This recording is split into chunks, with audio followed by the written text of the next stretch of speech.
네, 안녕하세요. 8.15 모니터 가족 여러분. 요즘 제가 2차 전지주와 관련해서 하나의 종목씩 순서대로 돌아가면서 기업 분석을 좀 하고 있습니다.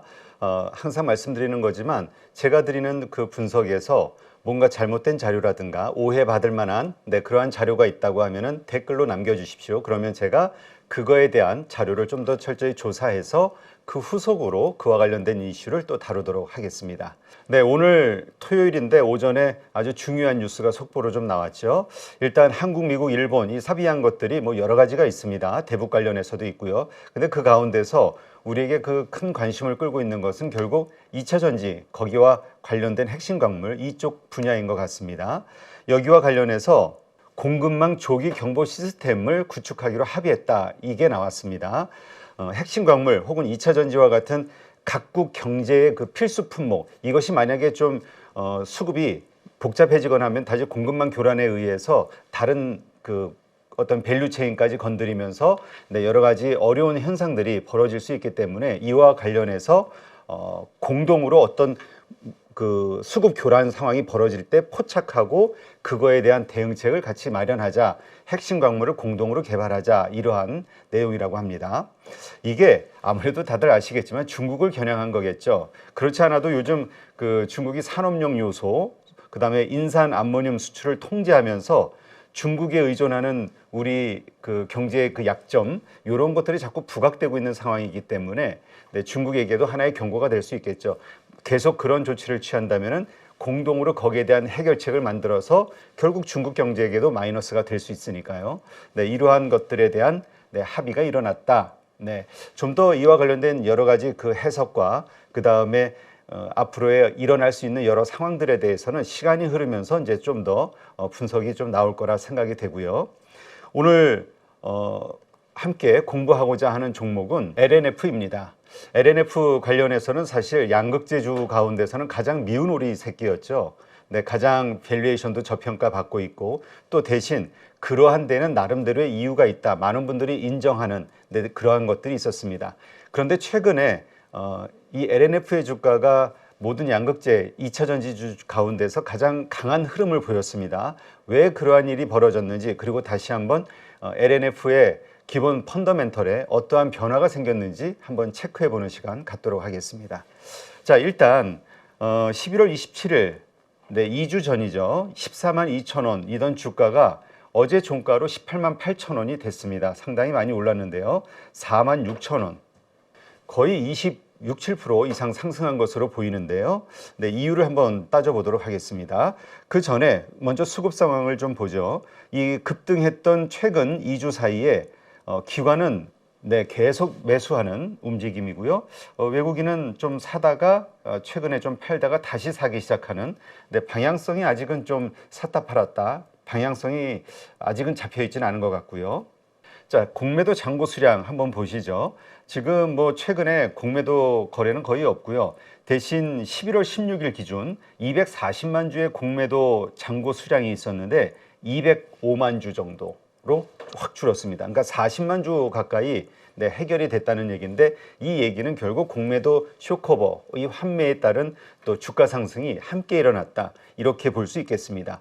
분명히 이렇게 주가가 오르고 공매도가 환매되는 데는 이유가 있겠죠. 잠시 후에 그 이유가 뭔지 한번 살펴보고요. 다른 그럼 2차 전지주들은 어떤 흐름인지 한번 살펴보겠습니다. 먼저 포스코홀딩스 보시면 11월 16일 159만 4천 주였는데 지금 140만 주. 그 다음 포스코 퓨처엠 11월 16일 날 313만 1476주였는데 328만 3152주. 요 정도. 그러니까 여기도 약간 증가한 폭이 되는 거죠. 그리고 에코프로비엠 역시 11월 16일 날 기준으로 528만 6174주였는데 547만 주. 역시 여기는 한 20만 주 정도가 더 늘어났습니다. 자, 그 다음 에코프로도 한번 보시죠. 11월 16일 175만 9,384주에서 여기는 약간 줄었습니다. 162만 7,640주 정도. 이 주식들을 들고 있는 주주 입장에서는 바로 이러한 공매도가 해결되지 않았기 때문에 시장 조성자까지도 어떤 조치가 취해져야만 네, 이 공매도 환매가 들어오지 않겠냐, 그것이 결국 주가에 도움이 되지 않겠냐라는 측면에서 불만을 가지고 있다. 이렇게 상황을 이해하면 될 것 같습니다. 자, 그 가운데서 LNF의 주가 움직임 보시죠. 28일 기점으로 급등을 했습니다. 그리고 횡보하는 모습 지금 보이고 있다. 30분 봉입니다. 일봉상으로도 보시면은 네, 주가가 조정을 받고 내려오다가 네, 11월 하순을 기점으로 해서 급등하는 모습이 나오고 있고, 최근에 한 4, 5일간 횡보하면서 네, 기간 조정을 좀 갖고 있다. 이렇게 보시면 될 것 같습니다. 그러나 어쨌건 5일선과 11선이 살아있고 21선도 역시 60일선을 골드크로스 내려는 움직임을 보이고 있기 때문에 다음 주 월요일 날에 주가 동향에 따라서 어떤 움직임이 나올지 또 한번 봐야 될 것 같습니다. 어쨌건 추세는 살아있다. 이렇게 이해를 해야 될 것 같고요. 지금 주봉상으로 보더라도 5일선이 11선을 골든크로스 내고요. 그 다음에 21선 위에 양봉으로 지금 올라와 있기 때문에 그 다음 저항인 네, 121선과 그 다음에 61선이 지키고 있는 21만 원 네, 전후를 바탕으로 해서 상당한 좀 공방전이 벌어지지 않을까 예상이 됩니다. 월봉상으로 보셔도 네, 참 많이 올랐죠. 최저 12,000원 하던 주가가 2020년 네, 상반기부터 쭉 올라와서 34만 9,500원을 찍고 네, 지금 18만 8천원 정도 네, 다시 떨어졌다가 회복한 상황이라고 이해를 하시면 될 것 같습니다. 그러니까 기본적으로 최근 몇 년간 상당히 많이 오른 주식이 큰 조정을 받고 다시 반등을 모색하는 그 과정이다. 이렇게 이해를 하시면 될 것 같습니다. 자, 그럼 LNF의 재무제표 한번 볼까요? 매출 규모가 어떤지 한번 보겠습니다. 21년도에는 9,708억 원이었습니다. 영업이익이 443억이었고요. 22년도에는 3조 8,873억. 확 늘어났죠.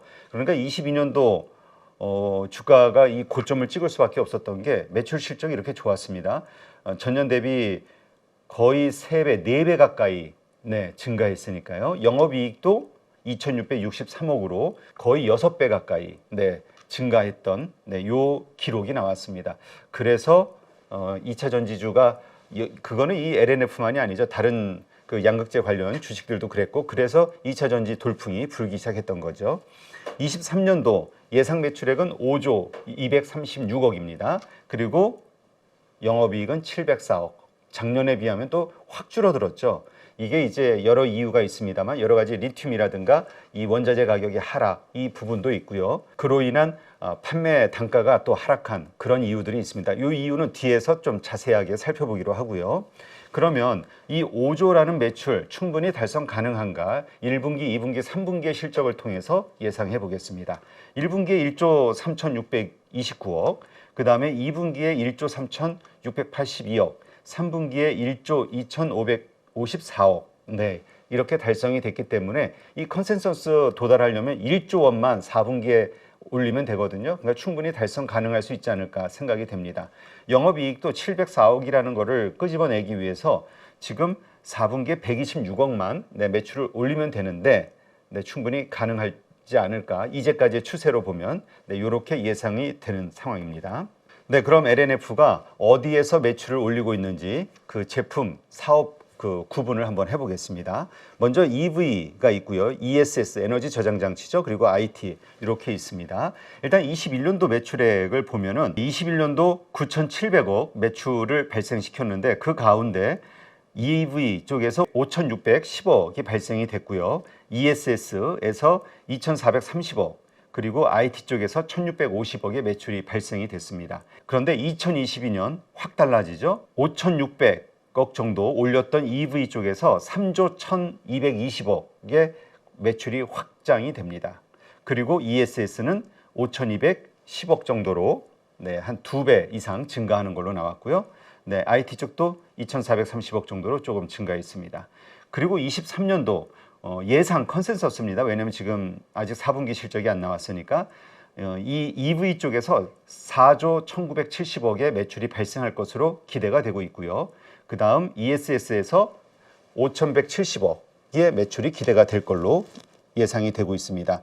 그리고 IT 쪽에서 2,520억. 그러니까 지금 2차 전지가 가장 핵심 성장 사업 분야라고 이해하실 수 있겠죠. 내년도도 마찬가지입니다. 내년도 컨센서스도 6조 1,050억 정도의 매출을 예상하고 있는데 그 가운데서 EV 쪽에서 5조 4,760억이 매출이 발생이 될 거로 예상이 되고 ESS는 오히려 좀 주네요.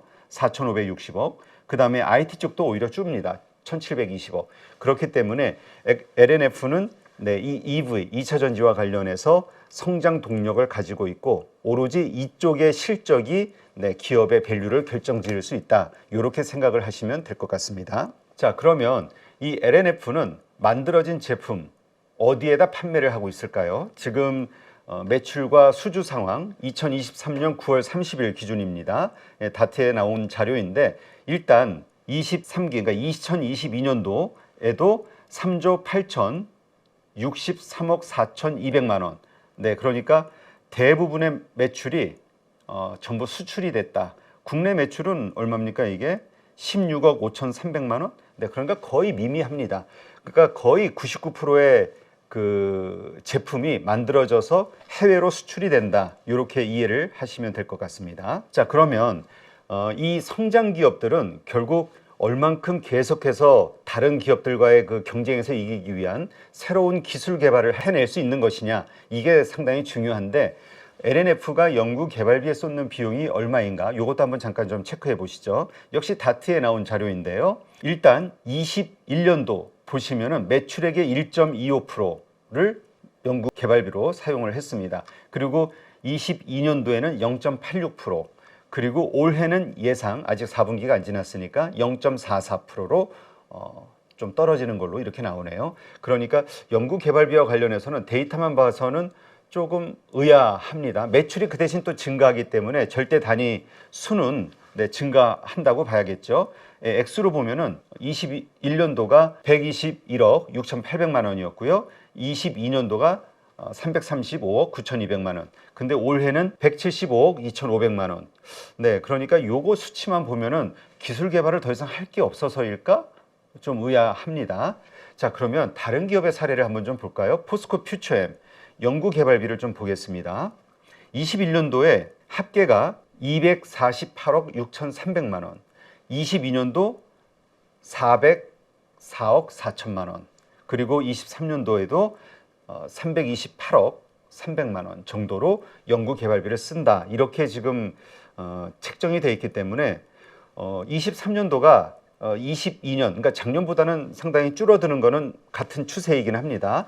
그런데 어쨌건 절대 금액에서도 그렇고 비율에서도 1.3%, 1.3%, 올해도 1%의 연구 개발비에 쏟는 포스코 퓨처엠에 비한다면 절반 수준 정도밖에 안 된다. 네, 이렇게 좀 봐야 될 것 같습니다. 그러면 그 이유는 뭘까? 이 부분을 항상 좀 고민을 해봐야 될 것 같고요. 앞으로 계속해서 새로운 그 기술 개발 싸움에서 LNF가 이겨낼 수 있을까? 네, 다른 그 경쟁자들과의 싸움에서 요거는 우리가 퀘스천 마크로 좀 두면서 공부를 해나가야 될 것 같습니다. 그리고 성장주와 관련해서 항상 중요하게 보는 게 이 증설 부분이죠. 계속해서 그 증설을 해나간다는 것은 계속 수요가 증가하고 있다는 하나의 증거가 되는 것이고 그것이 결국 이 회사의 성장을 담보해주는 하나의 데이터이다. 이렇게 보는 측면에서 다트에 나와 있는 자료를 보면은 현재 진행 중인 투자가 2022년 8월 22일부터 24년 8월 31일까지 해서 6,500억 정도를 투자하는 계획이 세워져 있다. 이렇게 이해를 할 수 있습니다. 이 가운데 2,344억 7천만 원 정도가 이미 투자가 됐고 나머지 4,150억 정도를 추가적으로 투자해야 되는 상황이다. 이게 9월 30일 기준입니다. 네, 이러한 상황. 그래서 지속적으로 투자와 관련해서 4,150억 정도를 LNF는 투자할 수밖에 없는 상황이다. 이렇게 이해를 하시면 되고요. 자, 이런 가운데에서 LNF의 그 목표 주가, 증권사 두 곳이 어떻게 잡았는지 그 기준을 한번 살펴보겠습니다. 먼저 한화투자에서 잡은 건데요. 일단 LNF 밸류에이션을 2025년 EPS로 봤습니다. EPS가 13,310원일 것이다. 25년도에. 거기에다가 2025년 동종업체에 비해서 30% 할인한 27배를 타겟 P로 줘서 주당 적정 가치가 35만 9,359원이다. 그래서 목표 주가를 36만 원으로 잡았다. 이렇게 기준을 잡았습니다. 현재 주가는 18만 8천 원 정도 하죠. 네, 그렇게 따지면 상승률이 91%라고 나오는데, 네, 우리가 항상 이야기하죠. 네, 이 주가는 목표 주가는 큰 의미를 갖지 말고 단지 이 주가, 이 기준을 봐야 되겠죠. 그러면 우리가 항상 이렇게 볼 수 있죠. 이 섹터의 산업의 변화에 의해서 그 경쟁사들에 대한 타겟, 그 밸류 이런 것들의 기준이 변할 수가 있잖아요. 그렇게 되면 그 기준에 따라서 이게 또 변화될 수 있기 때문에 그냥 요런 기준에서 뽑았구나 정도만 생각하고 결국 주가는 얼마나 더 성장할 수 있을 것이냐, 얼마나 더 이익을 낼 수 있을 것이냐와 관련된 여러 이슈들이 얼마만큼 나와줄 수 있느냐, 그리고 그로 인한 지금 투자자들이 여기에 대해 가지고 있는 기대감의 크기가 얼마이냐, 여기에 따라서 수급이 결정이 되고 그거에 의해서 주가가 움직이기 때문에 이것은 참고로만 이해를 하시면 될 것 같습니다. 자, 메리츠 증권에서도 이렇게 내놨네요. 2025년 기준 여기는 에비타로 잡았습니다. 여기는 EPS로 잡았고요. 하나는 메리츠는 에비타로 4,190억이 나올 거라고 예상을 했고, 그래서 멀티플 밸류로 36배를 줬습니다. 성장주라고 보니까요. 그렇게 되니까 기업 가치가 15조 890억이 되는 거죠. 여기에서 순차입금 그리고 보증승거를 빼니까 적정 시가총액이 11조 8,620억이다. 그리고 발행 주식 3,170만 주로 나누니까 적정 주가가 37만 원이 나왔다. 네, 이렇게 좀 잡았습니다. 하여튼 어떤 기준을 잡든 물론 기준이 다 다릅니다만 주가는 목표 주가는 좀 비슷합니다. 36만 원, 37만 원. 네, 그러나 현재 주가는 18만 원대라는 거. 자, 그리고 이 LNF에 대한 기대감, 아까도 말씀드렸지만 주가는 결국 기대감의 크기라고 말씀드렸죠. 그래서 지금 작년에 많이 벌은 거, 전분기에 많이 번 게 중요한 게 아니라 다음 분기가 얼마나 더 좋아질지, 내년도가 더 얼마나 좋아질지, 이거에 의해서 주가는 우리 심리를 움직이게 하는 거니까 거기에 따른 주가가 변하는 거고요. 그런 측면에서 LNF에 대한 영업이익에 대한 기대감, 이게 결국은 컨센서스라고 봐야겠죠. 네, 23년 1월이죠. 1월에 이 정도였던 기대감이 시간이 갈수록 계속 낮춰지고 있습니다. 영업이익이 점점 줄어들고 있다는 얘기죠. 아까도 분기별 영업이익 말씀을 드렸습니다만 이것이 바로 크게 주가가 조정을 받은 이유가 아닐까 이렇게 생각이 됩니다. 연간 영업이익 컨센서스, 메리츠 증권에서도 잡은 게 이 부분입니다. 2022년도에는 이 정도 컨센서스가 이 정도였는데 자꾸 증가가 된 거죠. 그래서 23년 상반기까지는 계속 이게 컨센서스가 영업이익이 계속 좋아진다라는 이 기대감 그리고 거기에 따른 실적 이것 때문에 주가가 쭉 올라간 거고 지금은 밸류에이션이 뭐 더 많이 오를 수 있네 어쩌네 하더라도 컨센서스가 자꾸 낮춰지니까 이익이 자꾸 낮춰진다라는 데이터가 나오니까 주가는 쭉 밀렸다. 이렇게 보시면 될 것 같습니다. 자, 그러면 2024년도 영업이익은 컨센서스가 어떤가 보겠습니다. 일단 시작은 상반기에는 컨센서스가 계속 올라가는 걸로 그리고 지금보다도 영업이익이 높아지는 걸로 나오고 있습니다. 그러니까 이러한 그 과거의 사례를 봐더라도 이렇게 상승의 어떤 동력이 돼줄 수 있지 않을까. 물론 그 다음서부터는 다시 내려가는 과정이 있고요. 컨센서스가 떨어지기 때문에 역시 같은 흐름이 나오지 않을까. 이렇게 좀 이해가 됩니다. 자, 그럼 LNF의 그 캐파 연간 생산 추이를 한번 좀 보겠습니다. 22년도보다 23년도가 확 증가되죠. 24년도에도 구지 3공장이 완공이 되고 테슬라 및 LG ES향 4680 양극재가 납품이 되면서 이 공장에서 이제 생산을 하게 됩니다. 25년도에도 더 증가를 하고요. 26년, 27년 계속해서 증가하는 모습이 나옵니다. 특히 25년도에서 26년에는 LG ES 미국 생산 기지향 그리고 유럽 노스볼트향 출하가 되고 있고 또 LFP 조기 양산 이러한 이슈들이 있기 때문에 그 캐파는 더 증가될 것이다. 이렇게 이해를 하시면 될 것 같습니다. 자, 그럼 양극재 수출 데이터 한번 볼까요? 양극재 수출 지금 제대로 되고 있는지 이게 쭉 21년도서부터 23년 10월까지의 데이터인데 쭉 보시면 계속 증가하는 모습 나오죠. 근데 우리는 최근 거를 봐야 될 것 같습니다. 올해 수출 추이를 한번 보겠습니다. 1월 달에 좀 안 좋았어요. 그러다가 증가했다가 조금 낮아졌다, 뭐 고만고만하게 했습니다. 그러다가 확 다운이 됐습니다. 그리고 그래프의 크기를 보시면 알겠지만 좀 하단에서 계속 움직이고 있죠. 요것이 바로 주가가 또 조정받은 매출 이익이 줄어드는 이유라고 이렇게 보시면 될 것 같습니다. 자, 그럼 피어그룹 주가 추이도 보죠. 포스코 퓨처엠과 에코프로 BM인데요. 포스코 퓨처엠은 11월 27일 2주 전 주가가 30만 원이었습니다. 그리고 어제자 기준으로 34만 3천 원. 그래서 14만 원 정도 증가했으니까 한 13% 정도 올랐다 이렇게 보실 수 있겠죠. 에코프로 BM도 마찬가지입니다. 11월 27일 날 24만 1천 원 하던 주가가 31만 3천 원으로 끝났고요. 그러면 한 7만 원 정도, 30% 가까이 상승했다. 이렇게 이해를 하시면 될 것 같습니다. 여기 보시면 기관은 포스코 퓨처엠 계속 좀 방향성이 사고 있는 모습이고 외국인은 샀다 팔았다. 에코프로 BM 같은 경우는 기관 매도하다가 지금은 또 사고 있네요. 외국인도 그렇고 좀 일관성은 없는 것 같습니다. 샀다 팔았다 하는 어떤 모습이 나오고 있고요. 그런데 좀 하나 긍정적으로 보는 게 연기금의 최근 움직임인 것 같습니다. 연기금이 최근에 포스코 퓨처엠 많이 좀 사고 있는 모습이죠. 그리고 에코프로 BM 같은 경우도 물론 좀 팔기도 했습니다만 어제도 한 12,700주 정도 매수를 한 모습입니다. 이 연기금은 아무래도 우리가 가지고 있는 이미지가 중장기 투자를 한다라고 생각하고 있기 때문에 상당히 그 주가를 지켜주는 하나의 기초 역할을 한다 생각하기 때문에 긍정적으로 좀 볼 수 있겠죠. 자, 양극재 기업의 EV 그리고 에비타 추이를 한번 보겠습니다. 우리 뭐 많은 거 보지 말고 세 가지 기업만 보죠. 에코프로 BM, LNF, 포스코 퓨처엠. 그럼 포스코 퓨처엠 보시겠습니다. 쭉 보시면은 가장 높은 EV 에비타 추이를 좀 보여주고 있고요.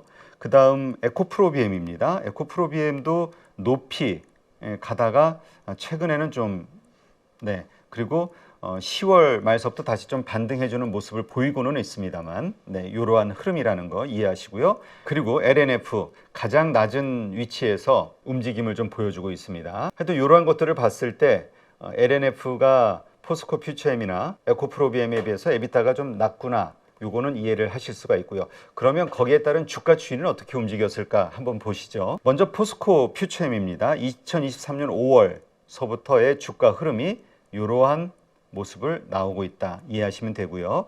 그 다음 에코프로 BM입니다. 역시 포스코 퓨처엠과 같이 좀 비슷한 움직임을 보인다고 봐야 되겠죠. 거의 뭐 동일하게 봐야 될 것 같습니다. 그리고 LNF 이 상승폭 자체가 좀 다르죠.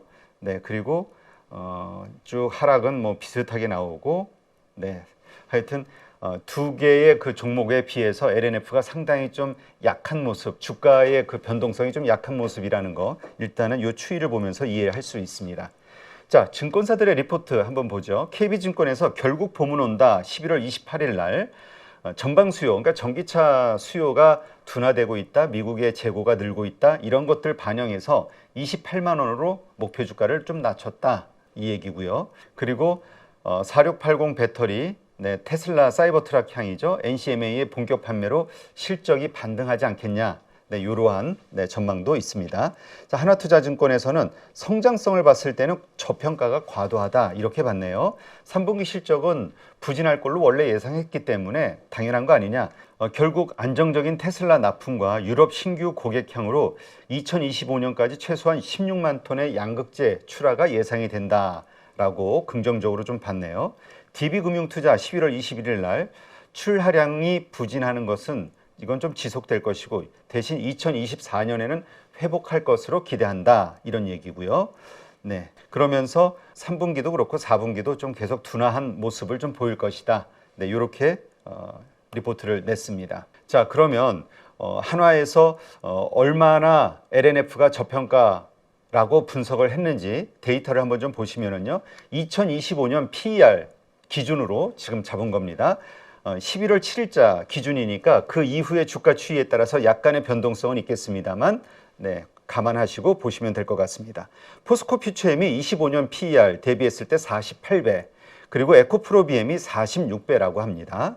그리고 LNF가 15배. 네. 그렇기 때문에 양극재 업체로서 비교를 해봤을 때 상당히 저평가되어 있는 거 아니냐. 이것이 하나투자증권의 리포트라고 이해를 하시면 될 것 같고요. 자, 그 다음 실적이 이렇게 나빠진 데에는, 영업이익이 이렇게 축소가 된 데에는 이유가 있는데, 여러 이유 중에 하나는 수산화 리튬 가격이 이렇게 하락했다는 겁니다. 그리고 다행히 지금은 하락한 상태에서 이렇게 안정화되는 구간에 있기 때문에 추가 하락보다는 오히려 좀 반전을, 좀 상승 반전을 기대해 볼 수 있지 않을까, 이런 기대도 생기는 상황이라고 보시면 될 것 같고요. 니켈 가격은 아직은 하향 곡선이 딱 스톱해 있는, 평평해지진 않았습니다만 어쨌건 각도가 매우 줄어가고 있다, 이렇게 이해를 하시면 될 것 같습니다. 자, 영업이익률을 한번 볼까요? 더 벨에서 나온 뉴스 자료인데요. 2022년의 영업이익률입니다. LG화학 같은 경우는 11.6%가 나왔고, 포스코 퓨처엠 7.7%, 에코프로비엠 7.1%, LNF 6.9%. 네, 뭐 차이가 있긴 합니다만 큰 차이는 없습니다. 포스코 퓨처, 에코프로, LNF 이 세 개의 기업을 보면은. 그리고 23년 올해 1분기 한번 보죠. 포스코 퓨처엠이 2.1%, 그 다음에 에코프로비엠이 5.3%, LNF가 3%. 이렇게 나왔습니다. 여기에서는 좀 격차가 벌어졌죠. 그리고 2023년 2분기 때 보시면 포스코 퓨처엠, 네, 에너지 사업부의 얘기입니다. 4.5%의 영업이익률이 나왔고, 에코프로비엠은 6%, 그런데 LNF는 0.2%밖에 안 나왔습니다. 여기에서 아주 확연하게 차이가 나는데, 호황일 때는 괜찮습니다만, 네, 이렇게 뭔가 실적이 축소되는, 둔화되는 지점에서 상당히 큰 영업이익률의 하락이 있었다, 이렇게 이해를 해야 될 것 같고요. 그러면 그 이유는 무엇이냐? 결국 LNF는 탄산 리튬, 네, 바로 이 탄산 리튬을 고가에 매입해서 재고로 끌어안고 있었던 거죠. 근데 그 재고의 가격이 급락을 해버리니까 이 재고 자산, 이 평가손, 이것이 상당히 컸다는 얘기입니다. 미리 확보된 탄산 리튬을 통해서 만든 제품의 비중이 전체 LNF 매출의 25%가량을 차지한다. 그러니까 이것이 상당히 실적 악화에 큰 영향을 미쳤다, 이렇게 이해를 할 수 있습니다. 특히 올 상반기에는 LNF의 재고 자산이 1조 6,365억으로 손해가 훨씬 컸다고 하네요. 에코프로비엠과 포스코 퓨처엠의 재고 자산은 1조 3천억 수준. 네, 그러니까 한 3,300억 정도 더 많았기 때문에 그만큼 더 손해율이 컸다. 이것이 영업이익률을 확 끌어내리는 요소가 됐다, 이렇게 이해를 하면 될 것 같습니다. 그리고 포스코 퓨처엠과 에코프로비엠 같은 경우는 그룹사들끼리 서로 밸류체인이 수직 계열화되어 있기 때문에 이익을 극대화할 수 있는 강점들이 있습니다. 근데 LNF는 단독 양극재 사업만 하고 있기 때문에 이 부분이 약점으로 꼽히고 있죠. 그래서 경쟁력 확보를 위해서 수직 계열화 투자를 하겠다, 양극재 사업과 수직 계열화에 투자를 하겠다. 그러면 26년까지 5조 원의 투자가 이루어질 것이다. 10월 31일 날 나온 뉴스입니다. 그래서 결국 다른 기업들처럼 중간재인 전구체, 양극재에서 리사이클링까지 이어지는 클로즈 루프를 구축한다, 이런 계획을 세웠다는 거죠. 그래서 5조 정도가 여기에 투입이 되는데 24년부터 25년 사이에 집중적으로 집행될 예정이다. 그러니까 내년 24년도에는 1조에서 2조 원 정도의 투자가 일어날 가능성이 크다, 이렇게 보면 되겠죠. 이것이 만약 계획대로 완성이 된다면 그동안 미운 오리 새끼 취급받았던 그 가장 큰 약점, 네, 수직 계열화, 이익의 극대화라는 이 부분이 해소가 된다, 이렇게 보면 될 것 같고요. 그런데 또 5조 원의 새로운 돈이 들어가자니 또 이 자금 조달하는 게 또 문제가 커지겠죠. 지난번 삼성 SDI 자료에서도 보여드렸던 것처럼 삼성 SDI는 그 한 해 일어난 영업이익만큼의 캐펙스 투자를 하면서 안정적인 성장을 하고 있는데, LNF 같은 경우는 올 1에서 3분기까지의 그 총 영업활동 현금 흐름이 마이너스 545억입니다. 그러니까 이 자금 조달, 이것을 어떻게 할 것이냐가 가장 큰 이슈다. 물론 내년도에는 영업이익을 통한 이 부분이 나올 수 있다, 이렇게 예상도 됩니다만 어쨌건 지금 시점에서는 자금 조달에 대한 이슈가 커질 수밖에 없습니다. 그래서 LNF가 만든 방법이 조인트 벤처 설립입니다. 그래서 LS그룹과 전구체 사업을 위해서 조인트 벤처를 설립하겠다. 그리고 음극재 같은 경우는 미쯔비시 케미컬하고 합작법인을 만들겠다. 네, 이 미쯔비시 케미컬은 일본의 음극재 전해액 생산 업체 30년 이상의 음극재 연구를 진행해온 기술력 있는 업체입니다. 이러한 계획을 밝힌 바 있습니다. 그래서 LS그룹과는 전구체 제조 판매 그리고 황산니켈 폐배터리 리사이클링 분야까지 협력하겠다 밝히면서 전북의 그 새만금 단지를 거점으로 연내 공장을 착공하고 25년에서 26년 사이에 양산을 시작하겠다. 11월 29일 날 밝힌 바 있습니다. 이러한 것들에 의해서 LNF는 그동안 약점으로 취급받았던 수직 계열화, 이익의 극대화 이 부분을 해결할 수 있게 되는 거죠. 게다가 일단 컨센서스에 따르면 24년도에는 2,759억, 25년도에는 5,432억의 영업이익을 올릴 것이다. 그러니까 내년서부터 수익성이 다시 증가될 것이다. 이렇게 전망을 하고 있기 때문에 자금적인 부분도 또 부가적으로 해소가 될 수 있다. 이렇게 이해를 하면 될 것 같습니다. 그리고 LNF는 하이니켈 양극재의 경쟁력, 강점을 가지고 있다. 이런 평가를 받는데 2차 전지 소재 사업 강화를 위해 음극재 그리고 LFP 사업 진출을 검토하고 있다. 이 부분까지 이게 12월 4일 날 나온 뉴스인데요. 네, 이 부분까지 하나의 그 새로운 긍정적 뉴스라고 보시면 될 것 같습니다. 네, 이렇게 데이터들을 그리고 나와 있는 여러 가지 이슈들을 한번 정리해서 살펴봤는데요. 네, 분명히 PER로 보더라도 LNF가 가지고 있는 그 밸류에이션 가치는 상당히 저평가되어 있다. 이거는 변명의 여지는 없는 것 같습니다.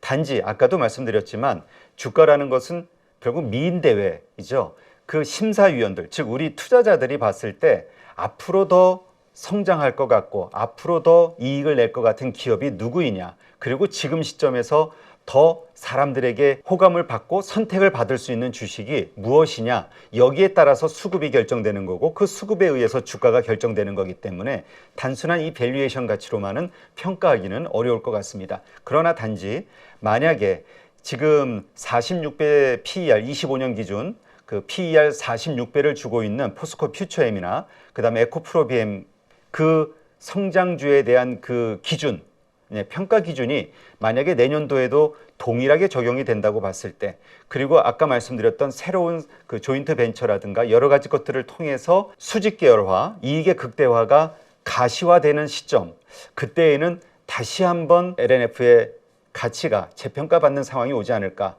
그러기 위해서는 시간이 좀 필요할 것 같고, 네, 주가라는 건 사실 누구도 알 수가 없죠. 하여튼 이러한 부분들을 통해서 투자를 검토하시는 분들은 세 개의 양극재 업체 중에서 어떠한 업체에 투자하는 것이 지금 시점에서 혹은 장기적 시점에서 더 큰 수익을 줄 것이냐 고민하면서 결정할 수 있겠죠. 네, 오늘은 LNF에 대한 분석을 해봤습니다. 이 방송을 보신 우리 가족분들 참고 자료로 활용하시면서 자신의 그 투자 원칙, 자신의 투자 자금, 그리고 자신의 투자 성향, 이러한 것들을 감안하시면서 결정하시는 데 도움이 되었으면 합니다. 고맙습니다.